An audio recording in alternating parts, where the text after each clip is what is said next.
Ассалаумағалейкум. Аса күтіп отырған шығарсыздар. Өзімді жанымды қоярға жер таппай кеттім.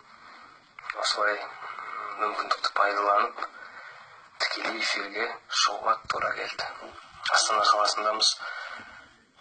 Енді 1-2 концерт қана қалды. Алла қаласа Мұқашев ағамыздың кешіне келіп дайындықта отырмыз. Үлкен кісіні, жаңа ағамызды қолымнан келгенше іздеп көрдім. Таба алмадым. Кешірім сұрау үшін әрине анда-мында іс-сапарда жүргеннен кейін. Пендеміз ғой, мүмкін жүйке сыр берген шығар.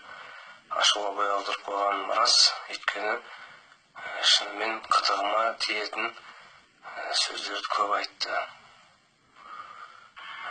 Біреулердің жаны ашып, жаны қалмай жақтасып жатқанын көріп, кейбіреулердің жаны кіріп жамандап жатқанын көріп, өзім жауап берейін дедім. Ол жерде менің кешім болғаннан кейін, менен басқа адамдар қанша айтқанмен ешкім сенбей жатқан сияқты, құлақ аспай жатқан сияқты. Ауырып шыққан рас. Өте солтүстік жақтың Сарыарқаның аязын жақсы білесіздер. Ол кешке Павлодарда кешін негізі жасамай қоюға да болушы еді, бірақ мен кішкентай жүгіріп жүрген бүлдіршіндерді көріп, қандай жағдайда болсам да, бір-екі болса да айтып шығуға бел будым. Мен кешім болғаннан кейін ағайын, мен айтыскер ақын болғаннан кейін көп адам менен сөз күтеді, әңгіме күтеді.